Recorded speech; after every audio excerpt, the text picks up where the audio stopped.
Mi nombre es Fernanda Garza y esta es mi historia.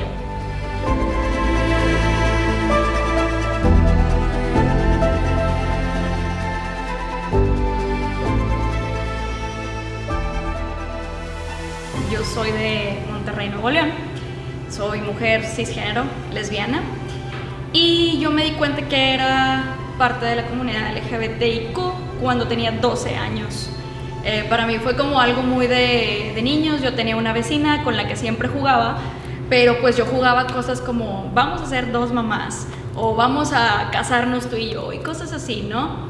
Y creo que de niña no tenía este lenguaje para decir soy lesbiana, pero pues yo ya sabía que mi interés nunca fue así como que tener novios o así, o para mí siempre fue más fácil el estar con mujeres, pero yo sintiéndome como si ellas estuvieran románticamente conmigo, ¿no? Y así fue como toda mi primaria y secundaria. Obviamente, pues sí, iba como que a bailecitos y bailaba con niños.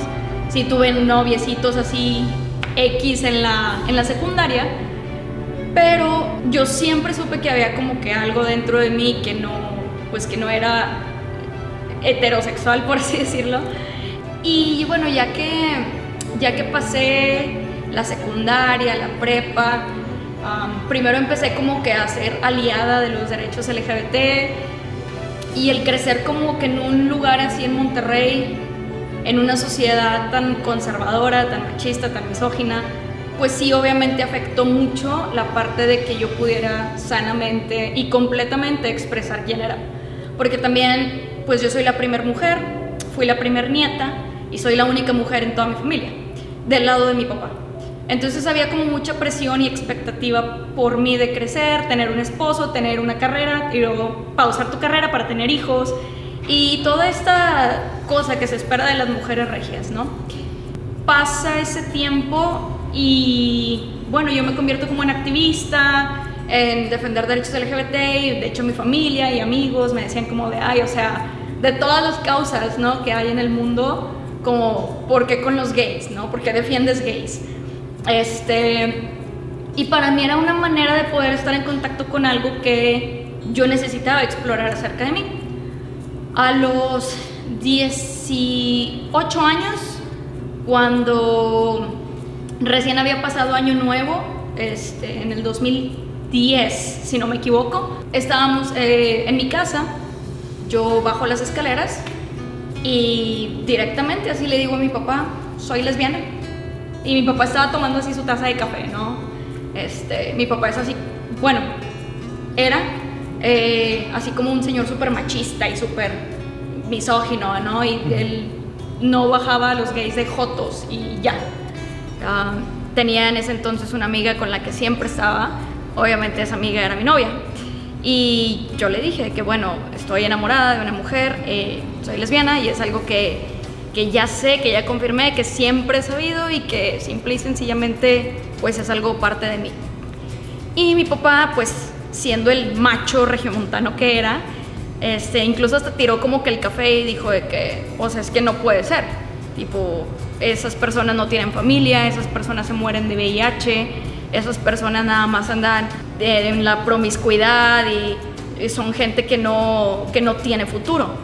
¿Qué va a pasar contigo cuando tengas 60 años y no tengas un marido que te cuide?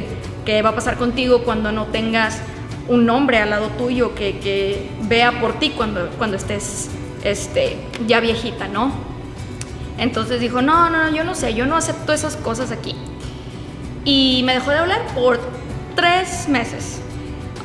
Yo me acuerdo que subí al piso de mi casa y le dije a mi mamá, oye, pues pasó esto con mi papá, no sé qué. Y mi mamá me dijo, mira, tú sabes que yo soy tu mamá, yo te apoyo, nada más dame tiempo de procesarlo.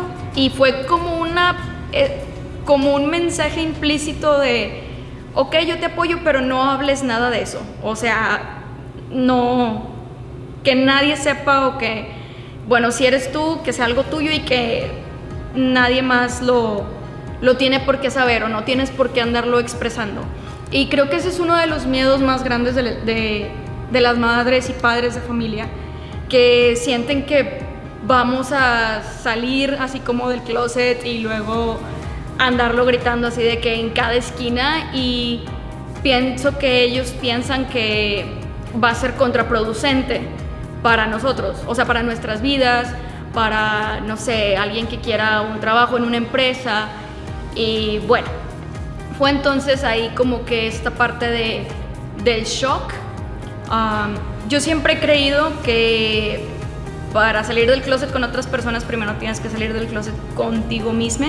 Y en ese momento para mí sí fue como un shock, pero fue también pues X, ya lo dije. Y si ya se lo dije a mis papás, se lo voy a decir a todo el mundo. Y entonces fui y le dije a mis hermanos, a mis abuelitos, a mis tíos, a todo el mundo. Y sí hubo una ruptura familiar del lado de la familia de mi papá. También por estas ideas así muy machistas, muy conservadoras, muy de machismo de Monterrey, donde pues obviamente ser gay es ser joto, ser gay es querer ser mujer, y obviamente pues ser lesbiana es ser esta lesbiana así súper masculina, que quiere ser hombre, que ya no quiere ser mujer, ¿no? Que quiere jugarle a ser un macho, ¿no? Y ellos tenían este tipo de ideas. Entonces para mí no fue fácil, obviamente, y menos siendo pues la única mujer, ¿no? Que ya no iba yo a casarme con un hombre, sino que iba a ser una mujer. Hubo ahí unos componentes religiosos, ya que del lado de la familia de mi mamá, mi abuelito iba a ser sacerdote, y yo toda la vida fui de escuela católica y la confirmación y la comunión y todo. Entonces sí había como esta contradicción, más que nada por la parte de mi abuelita, no contradicción, este reto por parte de mi abuelita de decir, pero es que toda la comunidad católica nos conoce, o sea, nosotros estamos en una asociación, tu abuelo tiene un puesto de director de una asociación católica, ¿qué van a decir de nosotros? Porque tú andas con esas cosas de que eres lesbiana. Entonces sí fue una ruptura muy fuerte y hubo muchos pleitos familiares, porque pues ya como lo mencioné, yo fui la primera nieta. Entonces también había mucha expectativa por parte del lado de la familia de mi mamá hacia mí, ¿no? Sobre todo que era la primera que me iba a casar, la primera que iba a tener hijos, la primera que iba a tener un marido. Y bueno, pasa que seguimos en ese año. Hubo una marcha en junio, julio. Yo para esto ya tenía haciendo activismo desde el 2008. En el 2008 yo había llegado a una asociación aquí en Monterrey, donde empecé a hacer voluntariado para personas que viven con VIH-Sida, y de ahí me acuerdo que llegué y me dijeron como de, ay, bueno, aquí todos somos gays y nosotros hacemos las marchas LGBTIQ en Monterrey, o sea, nosotros las organizamos, nosotros hacemos los comités y no sé qué. Entonces para mí fue como de un wow, o sea, yo vine aquí tratando de ayudar a otras personas o de hacer voluntariado, y resulta que todo el mundo es parte de la comunidad, algo que yo todavía no llegaba como que a una aceptación completa de eso, o a salir del closet o a vivir abiertamente. Entonces bueno, yo ya tenía esos 2 años haciendo voluntariado con ellos, ya tenía 2 años yendo al Pride, ya tenía 2 años organizando el Pride con ellos. Y entonces pasa el Pride del 2010 y obviamente salieron fotos así en el periódico y todo al siguiente día y en esa semana. Y mi abuelito, el que iba a ser sacerdote, viene y me dice, oye, quiero hablar contigo. Y yo, sí, ¿qué pasó? Y me dice, estas son las marchas a las que estás yendo. Y abrió el periódico y había una foto de todos los carros alegóricos, y yo estaba así de que en un carro, arriba de un carro alegórico, no sé si aventando condones o aventando cosas así como swag que le avientas a las personas en el Pride, pulseritas o cosas.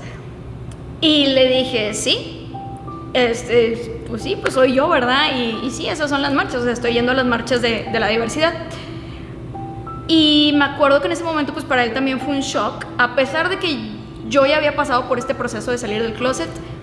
Él me abraza y me dice, tú eres mi nieta, yo te he querido desde antes de que nacieras, y eso nunca jamás va a cambiar, no importa qué pase o quién pase.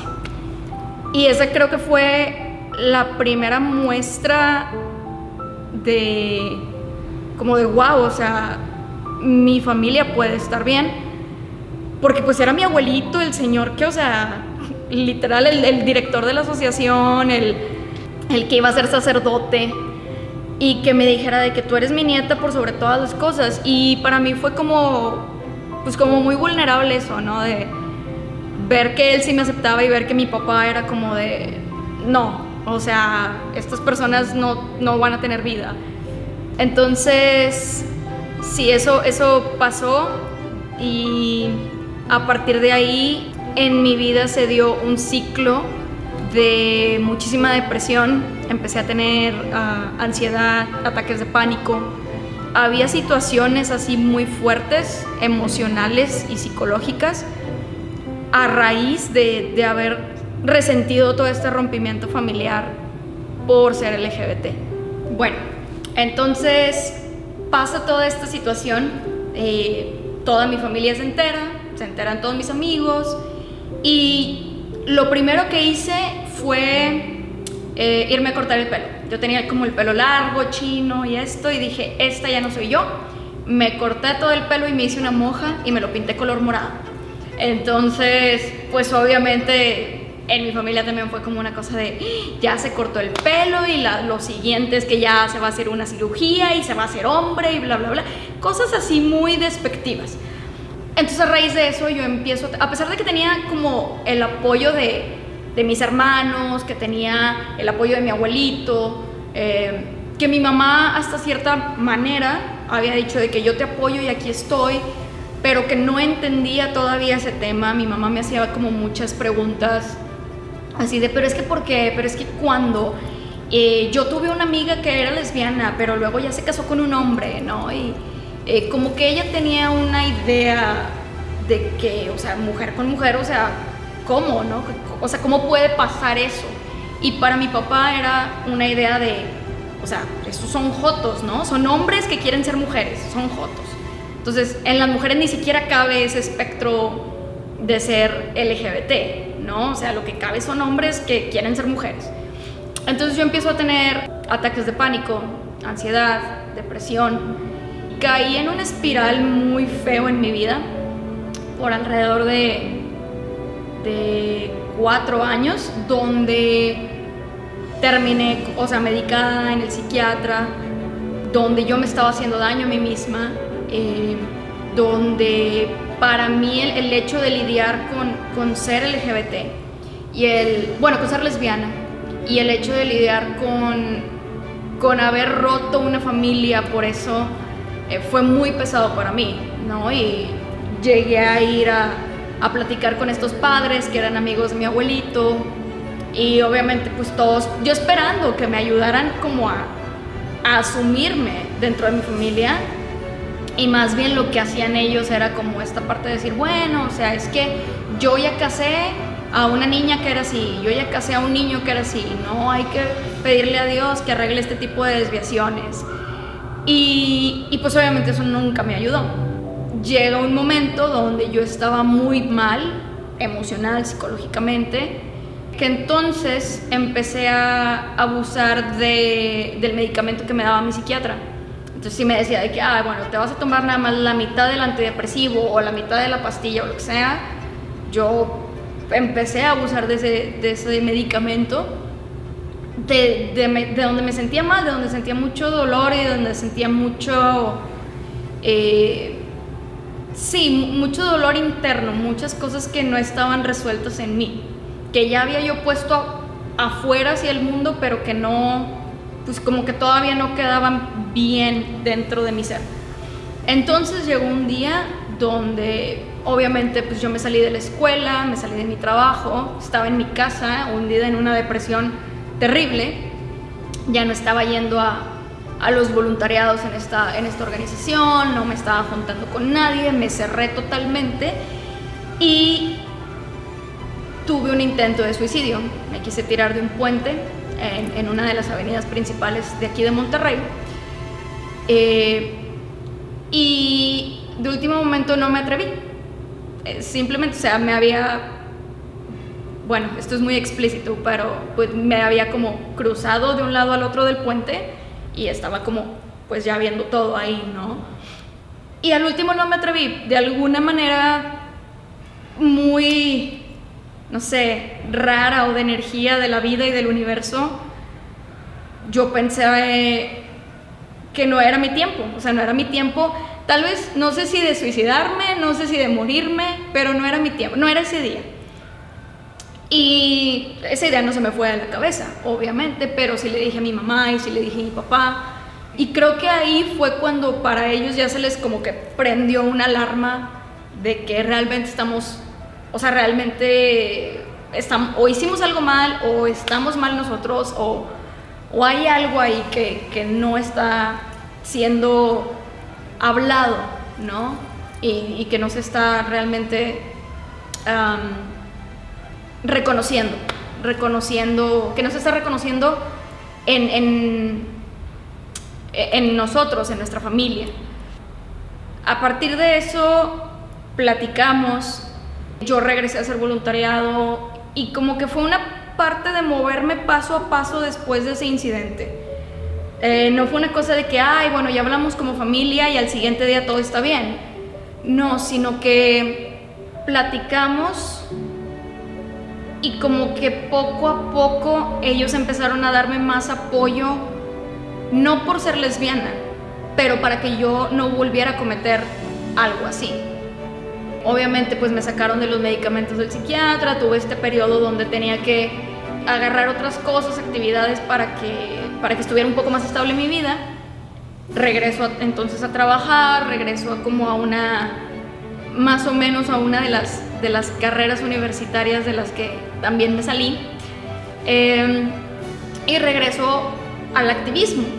O sea, para mí era algo importante y me di cuenta que, o sea, el hacer activismo LGBT para mí era esa manera de que yo podía ayudarme a mí y ayudarle a las demás personas. Y en ese momento de cuando me quise suicidar, fue cuando yo también pensé como de, yo no quiero que esto le pase a nadie más. Y con más ganas y con más razón me metí a hacer activismo. Empecé en ferias, conferencias, cursos, en brigadas. Me fui a Tabasco con los de la organización a capacitarnos en cuestiones de VIH, SIDA, etcétera, con la AIDS Healthcare Foundation. Y teníamos programas de LGBTIQ con el INJUVE. Y nos proponen hacer un programa de radio, ¿no? Éramos varios activistas ahí y fue la primera vez que estuve en un programa de radio que se llamaba Desclosetados. Era un radio por internet y ahí hablábamos como de todas estas experiencias, ¿no? Y entonces para mí la experiencia de ser lesbiana se dio y aprendí todo lo que tenía que aprender a través de ser activista y a través de hacer voluntariados y a través de organizar Pride cada año, a través de meterme a conferencias y conocer más activistas. Y de ahí me fui formando, pues ahora sí que una plataforma, por así decirlo, profesional. Se llega el año 2011 y yo grabo un video para el proyecto It Gets Better en Estados Unidos, que es un proyecto que se fundó como una organización, como un non-profit, por una persona llamada Dan Savage. Y lo que él buscaba era erradicar el suicidio en la juventud LGBTIQ de Estados Unidos, porque había existido una ola de suicidios muy grande en ese momento, de personas queer, de adolescentes queer en Estados Unidos. Entonces, yo grabo mi video para It Gets Better, lo subo a YouTube, y me olvido de eso, ¿no? Ese era como contar mi historia, y para mí se sentía como que voy a contar mi historia y que, o sea, alguien la va a ver en YouTube, ¿no? A mitades del 2011, el consulado de Estados Unidos en Monterrey empieza a hacer como que mucha actividad de diplomacia, empiezan a lanzar como que todas estas convocatorias y a hacer mucha, pues sí, diplomacia entre México y Estados Unidos para fomentar la relación bilateral. Y sacan una convocatoria de un consejo juvenil, ¿no? Que era como que estos chavitos, chavitas activistas, líderes juveniles que ayudaran al consulado a entender pues cómo Estados Unidos a través de su misión diplomática podía ayudar a México, y específicamente en Monterrey. Apliqué, mi hermano aplicó y quedamos. Entonces de ahí empezamos a hacer muchísimas actividades sociales en el Polígono Edison, en diferentes comunidades. De ahí empecé a conocer a las personas, al embajador en ese momento, que era Joseph Pomper, un ex embajador de Estados Unidos en Monterrey, perdón, ex cónsul de Estados Unidos en Monterrey, que también era gay. Y empezamos a hacer actividades, y en una de nuestras juntas semanales del consejo, Courtney Beale, que era la Foreign Diplomat Officer aquí en Monterrey, dice: Fernanda, ¿puedo hablar contigo al final de la junta? Y yo, sí. Y ahí fue donde a mí me entró el miedo, porque yo dije, ¿qué hice? ¿O hice algo malo? ¿O no sé? ¿O ya me van a correr de aquí del consejo y no sé qué onda? Y me dice: Fer, lo que pasa es que encontré tu video en YouTube. Y yo, ¿cuál video? Y me dice: tu video de It Gets Better, de LGBT. Y ahí sí fue cuando yo pensé, ya, o sea, lo que dijeron mis papás era verdad, ¿no? Me van a correr de una oportunidad profesional por ser gay. Y me dice: quiero decirte que me encantó, me fascinó. El consulado nunca ha celebrado Pride, entonces queremos empezar a celebrar Pride cada año y hacerlo como un evento abierto para todos los activistas, para toda la misión diplomática, y nos gustaría que este año el tema fuera It Gets Better y que estuviera tu video. Y yo, wow, o sea, ahí fue cuando dije, no puedo creer que pasé de una depresión y de quererme suicidar a que el consulado de Estados Unidos quisiera celebrar Pride y quiere que yo lo organice con ellos. Courtney para mí significó mucho en ese momento, porque me impulsó muchísimo y me hizo creer que el que yo fuera lesbiana no está peleado con quién soy profesionalmente o quién soy como persona en la vida. Y de ahí, bueno, empezamos a celebrar Pride cada año. Yo me ocupaba de las actividades que tenían que ver con la comunidad LGBTIQ aquí en Monterrey. O sea, que si el consulado quería hacer alguna junta con activistas, o que si queríamos hacer un ciclo de cine. Y en ese momento se estaba peleando mucho que las universidades tuvieran grupos LGBT. El TEC no lo permitía, la UNI no lo permitía, apenas estaban empezando estos grupos estudiantiles, y yo estuve dentro de todo ese movimiento con el consulado, de ir a hablar con personas en las universidades, de ir a juntar a los activistas en esas universidades para que se abrieran más espacios para la comunidad LGBT. A raíz de todo esto, me nominan precisamente de la Embajada de Estados Unidos en México para irme a un programa a entrenarme a Estados Unidos que se llama IVLP, y me certificaron en Derechos Humanos Internacionales e Identidades de Género. A raíz de todo lo que ya había aprendido y de cómo mi vida había así de repente cambiado y se había transformado, entré a una convocatoria que se llama Jóvenes con Valor de Ashoka Foundation, y ellos le daban como capitales a diferentes ideas, a diferentes proyectos sociales para que se hicieran realidad. Yo le mandé un email a los del proyecto It Gets Better en Estados Unidos y les dije: oigan, no hay It Gets Better, no hay GLAAD, no hay Human Rights Campaign, no hay nada de eso en México.